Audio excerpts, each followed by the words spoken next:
نبی پاک صلی اللہ علیہ وسلم کی حدیث ہے مسلم میں تبرانی میں، حضور نے فرمایا آؤ میں تمہیں پچھلے زمانے کے ایک ایماندار نوخیز ولی اللہ کی بات سناؤں۔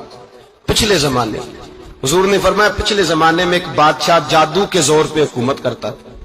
جادوگر بوڑھا ہو گیا تو کہنے لگا بادشاہ کوئی نوجوان میرے پاس بھیج دے، اب میں بوڑھا ہو گیا ہوں، میرا پتہ کوئی نہیں کب مر جاؤں۔ ایک نوجوان کی ڈیوٹی لگائی، بڑا زیرک سمجھدار، اپنے رعایا میں سے چن کے جو ذہین فطرت مزاج بچہ تھا وہ اس نے لگایا۔ اللہ کے محبوب علیہ الصلوۃ والسلام فرماتے ہیں بچہ جادو سیکھنے لگا، وقت گزرنے لگا۔ بچہ جب جادو سیکھنے جاتا تو رستے میں ایک راہب بھی تھا جو انجیل جانتا تھا، وہ اللہ اللہ سکھاتا، لوگوں کو حضرت عیسیٰ علیہ السلام کی تعلیمات سے آگاہ کرتا۔ اس نے دیکھا کہ یہاں بھی لوگ اکٹھے ہیں تو وہ بچہ اس راہب کے پاس بھی اٹھنے بیٹھنے لگا۔ اب جب اس کے ساتھ اس کی گفتگو بڑھنے لگی تو اس کو باتوں میں لذت آنے لگی۔ اس نے راہب نے پوچھا کہ تو کون ہے اور کس طرح سے آیا ہے، کیا تیرا معاملہ ہے؟ اس نے کہا جی میں جادو سیکھنے جاتا ہوں، آپ کی باتیں مجھے بڑی اچھی لگتی ہیں۔ اس نے کہا دین سیکھ، جادو سیکھنے والے کافر ہو جاتے ہیں، قرآن و حدیث سیکھنے والوں کو اللہ کامل ایمان عطا فرماتا ہے۔ فرمایا یہ سیکھ۔ بچہ بیٹھنے لگا، اس کے پاس آنے لگا، باتیں دل میں گھر کرنے لگی۔ ایک وقت آیا کہ مسلمان ہو گیا، اور مسلمان کیسے ہوا؟ بچہ کہتا میں تجربہ کر کے ہوا۔ اب میں تھوڑا سا وقت جادوگر کے پاس بھی جاتا اور باقی سارا وقت وہاں بیٹھتا۔ میں ایک دن جا رہا تھا تو رستے میں اژدہا تھا، بہت بڑا سانپ تھا، رستہ روک کے کھڑا تھا۔ یہ حضور نے بیان کی حدیث۔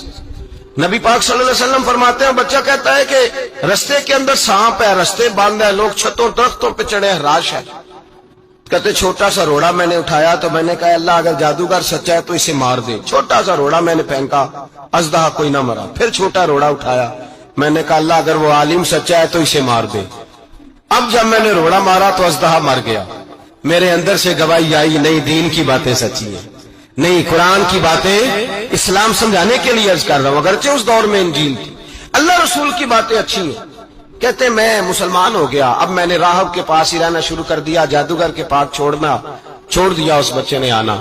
بادشاہ پوچھتا کہاں زیادہ وقت گزارتے ہو تو وہ بات گول کر دیتا۔ وقت تیزی سے بڑھنے لگا، اللہ نے اس نوجوان میں طاقت پیدا کر دی۔ اب وہ اس کے اندر نا اللہ نے توانائی روحانیت پیدا کر دی، ابھی جوان ہے، 14-15 سال عمر ہے۔ اللہ نے اب جو بیمار بھی آتا وہ دعا کرتا تو اللہ صحت عطا کر دیتا، جو بھی آتا۔ بادشاہ کا ایک درباری تھا، بادشاہ کو پنکھا جلتا تھا، وہ اندھا ہو گیا، کوئی ایسی تکلیف آئی کہ نابینا ہو گیا، بڑے علاج کرائے شفا نہیں ہوئی۔ کسی نے اس بچے کا پتہ بتایا کانوں میں، اس کے پاس گیا تو بچہ کہنے لگا شفا تو ہو جائے گی پر کلمہ پڑھنا پڑے گا، مسلمان ہونا پڑے گا، جس پیغمبر کا میں غلام ہوں تجھے بھی بننا پڑے گا، دین پہ عمل کرنا پڑے گا، اللہ شفا دیتا ہے۔ اس نے کہا تو مجھے کلمہ پڑھا، مجھے شفا دے، میں تیار ہوں۔ اس نے کہا شفا تو اللہ دیتا ہے۔ اس نے اللہ تبارک و تعالیٰ کا ذکر کر کے دعا مانگی، یہ مسلم شریف میں حدیث ہے، طبرانی میں موجود ہے۔ اللہ نے اسے شفا دی، اس نے کلمہ پڑھنا شروع کر دیا۔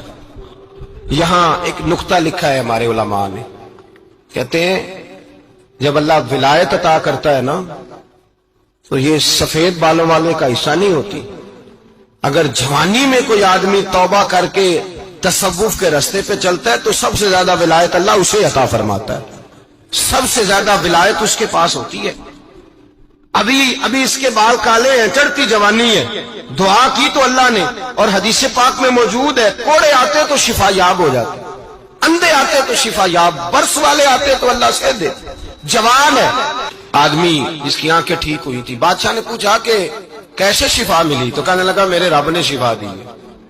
بادشاہ سجدے کراتا تھا، اپنے آپ کو منواتا تھا، معاذ اللہ، کہنے لگا میرے علاوہ کون رب ہے؟ اس نے کہا وہی رب ہے جس نے تجھے پیدا کیا ہے، اور وہی رب ہے جس نے مجھے اندھے کو آنکھیں دی ہیں، وہی ہے میرا مالک۔ کہا اچھا تو مجھے نہیں مانتا؟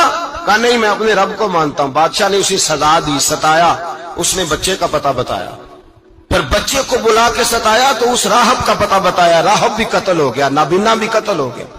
بادشاہ نے کہا سپاہیوں سے اس بچے کو لے جاؤ اور پہاڑ کی چوٹی پہ جا کے نیچے پھینکو تاکہ مر جائے۔ بچہ پہاڑ کی چوٹی پہ گیا تو ہاتھ اٹھا کے کہنے لگا یا اللہ میرے لیے نہیں اپنے لیے، میرے لیے نہیں اپنے لیے انہیں اپنی قدرت کے جلوے دکھا، میرے لیے نہیں۔ اللہ کے بندے اپنی جان بچانے کی دعائیں نہیں مانگتے، اپنے لیے انہیں اپنی قدرت کے جلوے دکھا، یہ دعا مانگی، جتنے لوگ ساتھ آئے تھے وہ سارے زمین پہ گرے اور سب مر گئے، پہاڑ سے گر کے مر گئے۔ بچہ واپس سیدھا بادشاہ کے پاس کہنے لگا لو بھائی میرے رب نے مجھے بچا لیا ہے۔ جوان کا ایمان دیکھو، میرے رب نے مجھے، بولو میرے اللہ نے مجھے ایمان کی گواہی دے رہا ہے، میں بچ گیا ہوں، تو جھوٹا ہے، میرا رب سچا ہے۔ اس نے کہا لے جاؤ اس کو دریا میں، کشتی میں بٹھاؤ، بیچ دریا کے جا کے دھکا دے دو۔ بیٹھے کشتی میں، دریا کے بیچ گئے، اور جب جا کے وہاں اس کو دھکا دینے لگے تو اس نے کہا اللہ میرے لیے نہیں اپنے لیے، انہیں اپنی قدرت کے جلوے دکھا۔ بس ایک طوفان سا آیا، جتنے سپاہی ساتھ آئے تھے ڈوب کے مر گئے۔ وہ بچہ اٹھا اور سیدھا پھر بادشاہ کے پاس، اسی کے پاس کہنے لگا لو بھائی میرے رب نے مجھے بچا لیا ہے، تیرے پاس آیا ہوں۔ وہ کہنے لگا تو کیا مصیبت میرے گلے پڑ گئی ہے، کیسے جان چھوٹے گی؟ تو بچہ کہنے لگا اگر تو مجھے باندھے درخت کے ساتھ اور سارے ملک کو بلائے، لوگوں کو اکٹھا کرے، پھر تو مجھے تیر مارنا، میں تجھے بتاؤں گا کیسے مارنا ہے، میں مر جاؤں گا۔ اللہ کا بندہ نوجوان ایمان دیکھو، مرنے کے طریقے بتا رہا ہے، میں تجھے بتاؤں گا میں کیسے مروں گا۔ یہ بات کہی، بادشاہ نے سارا مجمع جمع کیا، ملک سارا باہر آ گیا، درخت کے ساتھ باندھ دیا۔ کہنے لگا بھائی لوگوں یہ مجھے مارنا چاہتا تھا، مار نہیں سکا، اب میں اسے بتانے لگا ہوں کہ میں کیسے مروں گا۔